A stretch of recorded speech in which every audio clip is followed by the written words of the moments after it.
A morning meeting maps out his schedule.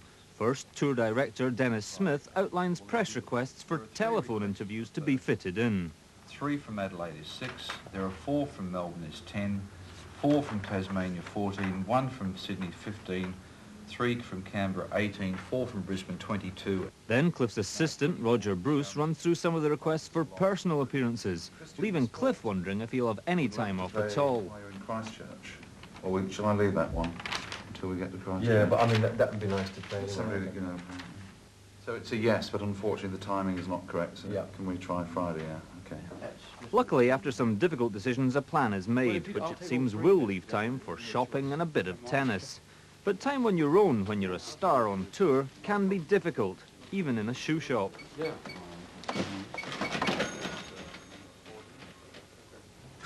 You're not looking very happy.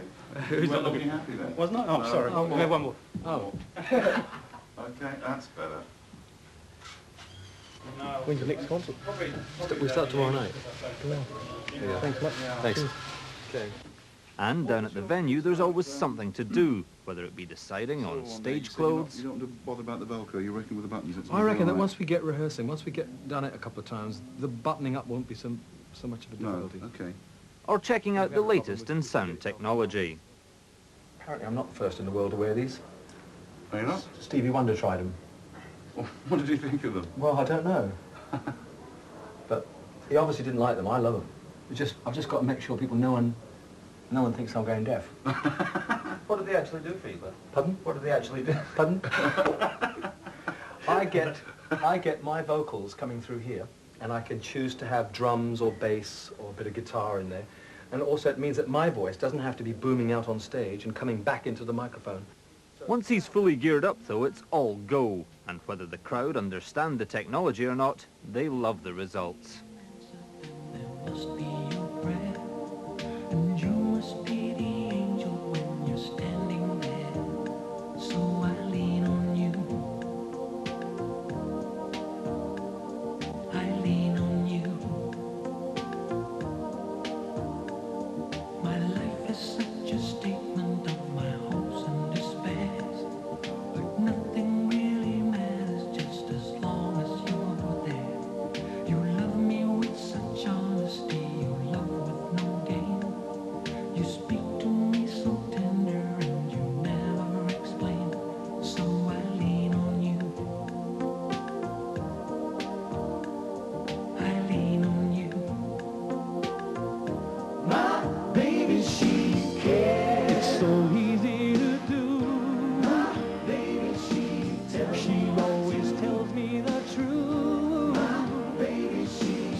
With the crowd thoroughly entertained, Cliff is quick to share praise. His band, he says, are the best touring band in the world.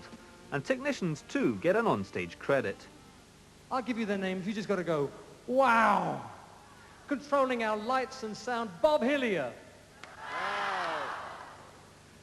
Derek Jones. Controlling our sound, Colin Norfield.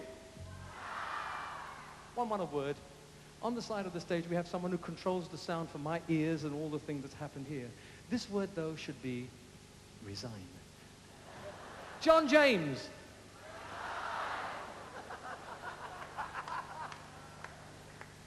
He knows I don't mean that. Well, partly. No, I don't. Yes. He just told me in my ears that I could be turned off. And it's not just the band and technicians who get the praise. During rehearsals, there was a problem with one of the quick changes. Cliff missed his cue. We'll have to do it till I get it right, you know. That's how long it's taken me to get changed. And I thought, the number's going on. I thought, what am I doing? But after discussions with David Bryce, his professional manager, and Roger, his personal assistant, alterations were made, and the finished product looked like this. Ooh, baby, won't you let me take you on a sea cruise? Jump at me. I don't like begging, but now I'm on bended knees. Got to get to rockin', honey, I ain't lying. My heart's a beating rhythm and it's right on time. me take you on a sea cruise. Ooh, ooh, baby, ooh, baby, ooh, baby, won't you let me take you on a sea cruise? I said, ooh, baby, ooh, baby, ooh, baby, won't you let me take you on a sea cruise? Won't you let me take you on a sea cruise?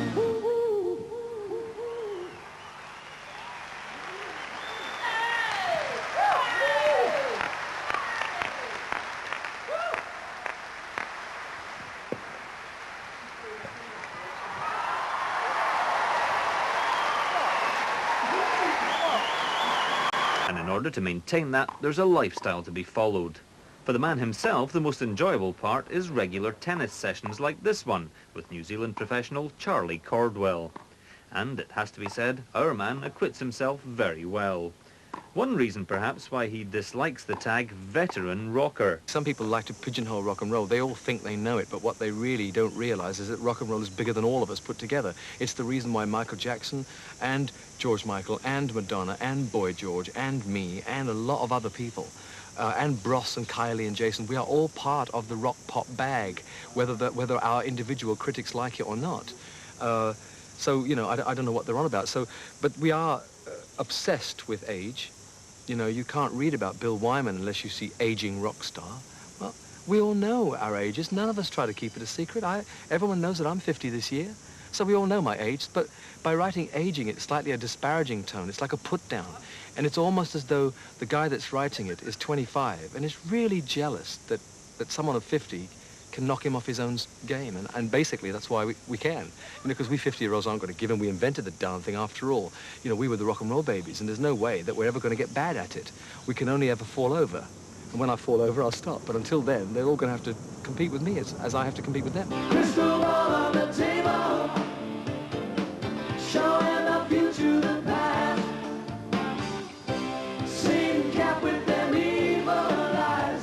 You better get out of there fast. Oh, she's just a devil woman with evil on her mind. Beware the devil woman, she's gonna get you, get you. She's just a devil woman with evil on her mind. Beware the devil woman, she's gonna get you. She's just a devil woman with evil on her mind. Beware the devil woman, she's gonna get you, get you. She's just a devil woman with evil on her mind. Beware the devil woman, she's gonna get you, get you. Devil Woman is one of Cliff's favourites. It's an anti-occult song, and one of only 3 in a 2.5-hour show with any connection to his well-known religious beliefs, following his decision to keep his commercial and rock spell concerts separate. I've never wanted to cheat people. So in other words, if I do a gospel concert, a rock spell concert, I can't sing soul music. It's not in me. I sing rock and roll, and that's rock spell. If I'm going to do that, I want to at least let people know that that's what it is. In other words, if someone at home doesn't want to go to a rock spell concert, they will know what it is and therefore won't buy the ticket. And I feel that's only fair, so I separate it for that reason. But what about the rest of the crew, many of whom don't share his religious beliefs? Sound engineer Colin Norfield's worked with Cliff for 18 years. Do they make concessions for his beliefs? Never a problem. I mean, you get the odd guys who swear here and there. I mean, I'm not an angel myself, but I mean, it's we try not to swear around him because he doesn't, you know, he doesn't. So it's like being with your mum, really, I suppose.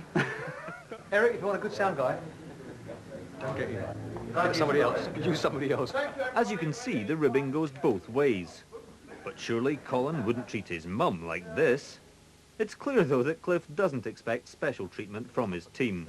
Sometimes I've noticed some of the crew members have either sworn or said, Jesus, you know, in my presence, and they've all apologized to me.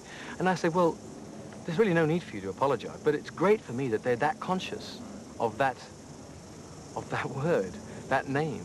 And so I can't, you know, no. When I do my gospel concerts, I have the same band, the same crew. They all hear what I'm talking about. And you see, man does not convert other men. Only God can make the conversion happen. So if ultimately some truth comes through, it'll be between the listener and God. It's got nothing to do with us almost.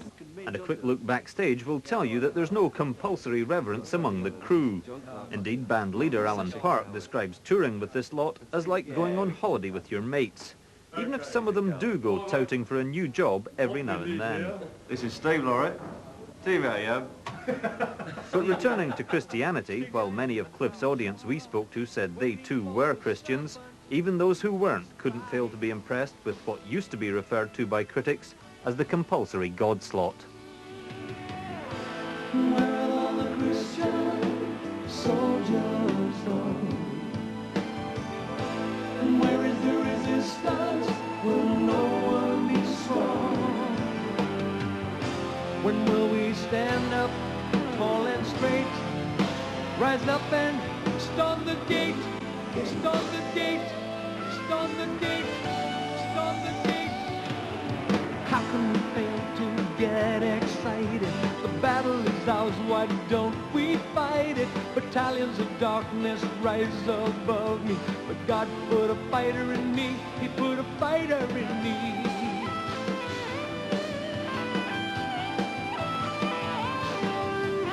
We will sing songs of victory. We will arise and set men free. We will applaud your majesty. We will proclaim your kingdom come. We will announce the battle done. We will lift up the righteous one.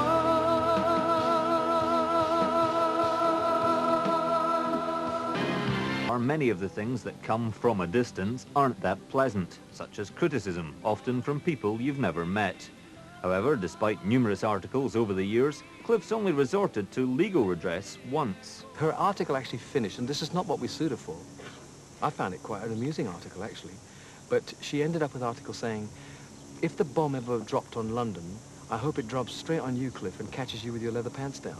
That gives you the tone of the write-up of an artist doing a charity gospel concert. I mean, I don't know what she was doing there. I hope she bought her tickets. But anyway, but she called me a little Hitler, which is what, you can't say that sort of thing about people. So we sued and we won. And I think it's a shame. It's a newspaper that I used to enjoy reading in the old days. I don't read it anymore. I can't. In the same way as I don't read comics. But while he admits being hurt by criticism, he refuses to let it affect his performances. I believe, if my memory holds me right, that last year when I had that review, the guy actually said that Daddy's Home was a load of... Well, I won't tell you what I think. I just hope you like this one. It's my favorite on the Stronger album, and it's called Joanna.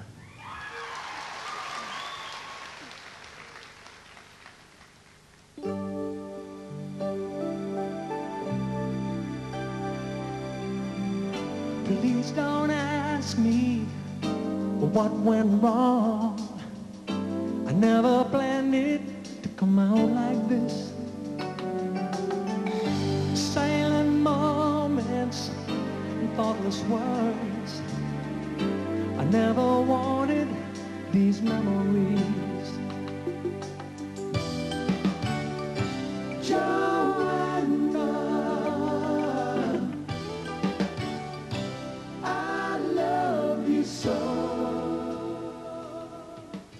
Musically, Cliff's been very shrewd over the years, working mainly with the same producers.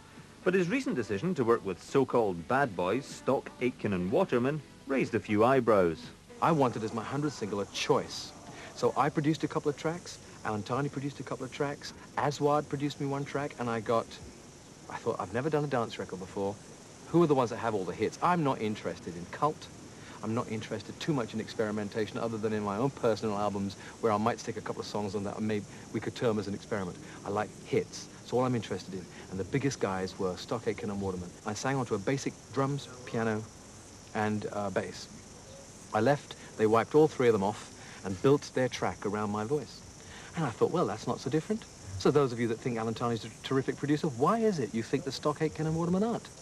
I think it's jealousy in many, many cases, and I don't understand it because the history books will merely show that they and I had a number 3 together, and they gave me my first ever, and possibly my only, I don't know, dance record. It was number 2 in the dance charts. So then...